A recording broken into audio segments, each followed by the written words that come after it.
Alejandro, nalalapit na ang SONA ng ating Pangulo. Kaya naman ngayong umaga malalaman natin ang mga proyekto ng isang ahensya na nakikiisa sa tuwid na daan ng ating Pangulo. Kaya naman today, kasama natin si Dr. Israel Francis Vargas, ang Vice President for Corporate Affairs ng... Magandang umaga po. Good morning. Good morning, Sandro. Good morning, Carla. At syempre, good morning sa ating mga boss, ang mamamayang Pilipino. Sir, siguro to start off para rin sa kalaman ng publiko, ano po ba yung pinakalayunin ng PhilHealth? Well, ang PhilHealth po ang siyang nagtataguyod ng tinatawag nating National Health Insurance Program. Kami po yung talagang nagsasabi at nagpo-provide ng isang affordable, accessible, and available social health insurance program. Really, our mandate now is to make every Filipino a member of PhilHealth at syempre to provide the financial protection needed in times of ill health. So when is your projected goal na maging membro na ang lahat ng mga Pilipino? Well, that is doon sa mga nagdaang SONA ng ating Pangulo, sinasabi niya in 3 years time dapat, in the next 3 years time dapat ay talagang ma-achieve na natin itong goal na ito, na bawat Pilipino miyembro. Yes. So ito naman po for the past siguro sa span ng 3 years na yun, gaano po ba karami yung nadagdag na mga miyembro ng PhilHealth at gaano na karami sila ngayon? Well, sa ngayon po ang ating pag-usapan natin yung enrollment, no? Currently, ang enrollment po natin ay nasa around 82% of the total population.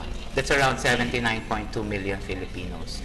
Pero yung tinatawag nating coverage rate naman, at any point of time, yung ating mga miyembro ay pwedeng makagamit ng PhilHealth kasi kung tatandaan natin, may mga contribution ito di ba? So yung coverage rate natin is around 70% or would amount to around 68.2 million Filipinos at any time pwedeng makagamit. So ganun na kalawak yung ating tinatawag na membership coverage and enrollment. So ano ba yung mga requirements para maka-enroll sa PhilHealth? Well, marami tayo kasi meron tayong iba-ibang programa, no? Katulad halimbawa sa programa natin sa employed sector, automatic yan, dapat member sila, no? Meron din tayong tinatawag naman na individually paying. Ito yung ating mga members of the informal economy. Ito yung mga walang empleyo, ito yung mga professional, ito yung mga talents, mga artista. Kasama rin dito yung mga nagtitinda ng balot sa tabi. So sila po kinakailangan na maging miyembro natin through the individually paying program. At ang requirements po dito, syempre, kailangan silang pumunta sa amin, mag-fill up ng forms, yung tinatawag namin na PhilHealth's most requested form. Actually, PhilHealth member registration form. Para po may isulat nila doon ang kanilang details plus some other requirements which would provide yung kanilang proof of identity.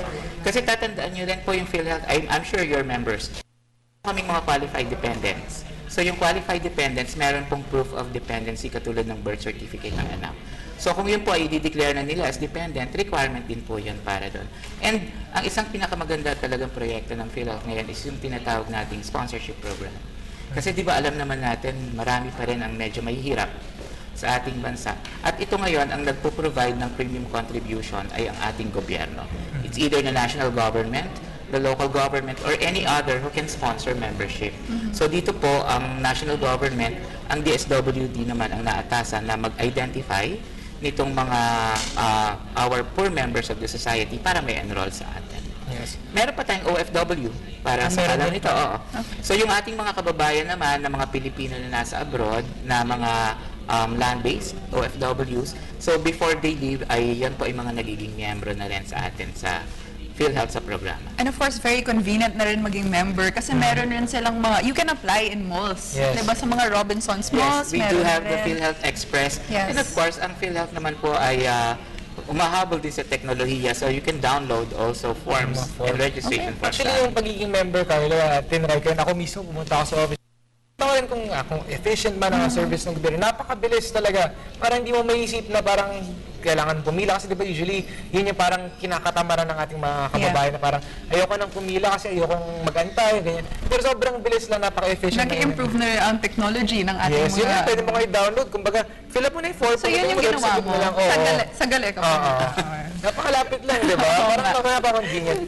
So ito naman po, meron po kasi napag-usapan yung tinatawag po na Z package. Okay. This year daw po siya na naging matunog. Ano po ba itong Z package na ito? Actually, yung Z package po is a benefit payment na inilabas namin para suportahan yung mga catastrophic cases.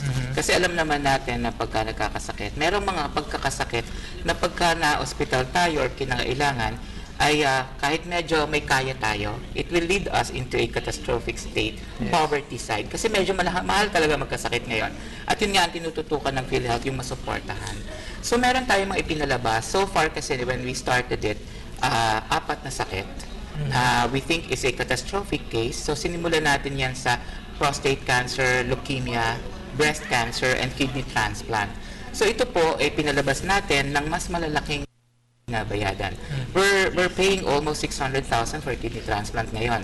So para sa kaalaman po ng lahat, ang PhilHealth ay nagbabayad na ng ganong kalaking benepisyo. And then this year, in-expand natin siya to include more.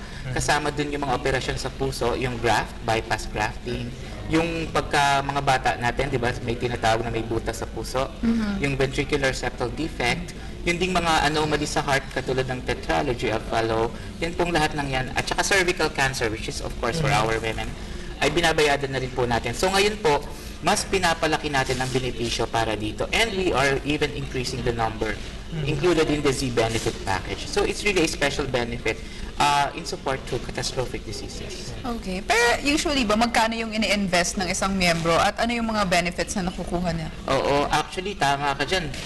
Parang investment naman talaga ito for your future, no? For your health. Ang regular premium rate po natin, kung halimbawa employed sector, yan po ay pumapatak sa ngayon at 2.5% of your basic salary. So kung ano yung basic salary nyo, 2.5% lang yan. Tapos, yung equivalent nun, hati pa ang employer at saka ang employee. Tig 50-50% yan. Although the lowest rate for the employed is at 175 pesos. So kung paghahatian yun, that's around roughly like 80 plus pesos lang. Para naman sa ating mga individually paying program members, ang binabayadan po nila actually is 1,800 lang every year. Every year na yun? Oo, annual yun. So kung bibilangin mo, that's only 150 a month. Mas mahal pa ang text. Yes, actually. Oo, di ba? Although ang payment natin sa individually paying is quarterly, semi-annually, and annually. So 450, 900, or 1,800. So far po ngayon ang ating mga OFW members ay nagbabayad ng 1,200. At ang ating mga sponsored members, kahit hindi po sila nagbabayad, yung ating indigent members, ang payment po sa kanila is at 2,400 every year also. But remember, katulad na pinag-uusapan natin kanina, Carla, yung tatay mo is like 80 years old plus. Meron po kaming programa yung lifetime membership. Yung lifetime membership, ito yung mga retirees, 60 years old and above, and pensioners with at least 120 months of contribution. Kung mag-qualify dun sa dalawang kondisyon na yon, sila po ay lifetime members ng PhilHealth pero need not pay anything anymore. So, but they will get the same benefits as what we are getting, mga paying. So pagtanda tayo, meron pa rin tayong inaasahan. Yes. So ito matanong ko naman, syempre iba-iba nga yung presyo na binabayaran dahil sa iba-ibang category. Pero yung mga benefits po na nakakuha, may pagkakaiba rin po ba yan? Or is it generally the same benefits for each individual depending on how much they pay per month? Actually ngayon po, we're starting also to rationalize the premium contributions. Pero ang talagang sinasabi po is we should have a unified benefit. So meron talaga tayong unified basic benefit. Dangan nga lamang, as we expand the program and the benefits, hindi ka agad-agad natin iibigay yung lahat ng benepisyo sa mga miyembro. For example, the primary care benefit. The inpatient benefit is for everyone. However, when we started the primary care benefit, ito yung diagnostics, consultation sa mga rural health centers. We started that with sponsored members kasi syempre wala naman talaga silang kakayanang magbayad. And our OWP members and dependents, and dun sa ating tinatawag na I-group.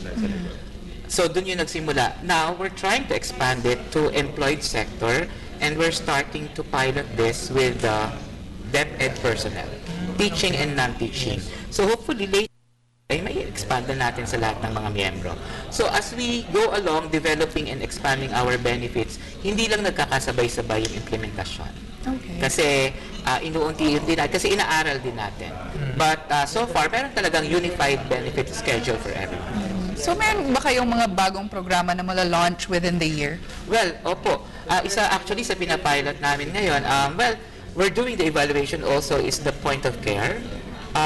Ito maganda itong programa because this is a strategy for us to make sure na yung ating mga kababayan na critical poor, yung near poor, kasi di ba yung mga indigents, nakita na yan ng NHTS, ng DSWD. So yung mga hindi nakita or yung mga malapit sa pagiging poor, tapos na ospital, tapos sila ay hindi members ng PhilHealth, at the point of care, yun po ay i-examine at i-evaluate ng yung tinatawag na social worker sa ospital, at kung ma-qualify dun sa criteria, right there and then sila ay magiging miyembro, i-enroll ng ospital, at yung benepisyo makukuha na. So, walang nahuhulog o walang sinasabi natin na walang kababayan natin, lalo na mahirap, na hindi magiging miyembro at makakakuha ng benepisyo ng PhilHealth. Because we're changing the way we pay our providers. Dati kasi ang aming pagbabayad, yung tinatawag na fee for service, yung isa-isa, yung kailangan pag nagtanong ka sa akin, tatanungin ko, saan kang ospital? Sinong doktor mo? Anong sakit mo? Maraming kailangan na requirements and details, kumbaga. So ang hirap, hindi mo agad masabi, at ang miyembro, hindi rin niya agad alam ang benepisyo. Pero right now, we're changing the way because we started with case rates. Ibig sabihin, magbabayad na po kami ng packages. So once you ask me, halimbawa, cesarean section po ako, anong benepisyo ko? Now, I can tell you, it's 19,000. So, alam mo na, as a member, kung magkano ang benepisyo mo. Kung may kailangan ka pang bayadan, you can already prepare for it. And what the good thing about it also is, it empowers the members. Kasi, pagdating mo sa ospital, alam mo na dapat 19,000 ang bawasin. So, pag nakita mo na 11, hindi po 19,000 po ang benefit ko. So, we started that with 33 cases, plus the Z benefit is a package payment. And this year, hopefully, we will transfer everything else to case rates. So, even ang talagang idea namin dito is to make everything efficient, processing-wise sa amin, and to inform people of their benefits. Alright. Siguro sir, panghuli na lang, baka meron po kayo mensahe para sa ating mga manonood, yung mga kailangan po nilang malaman bilang miyembro, at siguro yung mga di ating, mga kababayan natin hindi pa nga miyembro, yung mga makukuha naman nila pag sila naging miyembro. Opo, maraming salamat sa pagkakataon. Siyempre po, ang ating vision ay bawat Pilipino miyembro, bawat miyembro protektado, kalusugan natin sigurado. At dahil po dito, inikayat namin lahat, lalo-lalo na yung mga hindi pa miyembro, na magpa-miyembro na kayo sa PhilHealth because napakalaking benepisyo naman po ang makukuha nyo. We will make sure that you are financially protected in times of ill health. Pinapaalala ko rin lang sa lahat ng ating mga miyembro na meron po tayong responsibilidad na alamin ang ating karapatan at alamin din naman po ang ating mga obligasyon. So, magandang umaga sa lahat. Maraming salamat po. Once again, that was Dr. Israel Francis Pargas, ang Vice President for Corporate Affairs ng PhilHealth.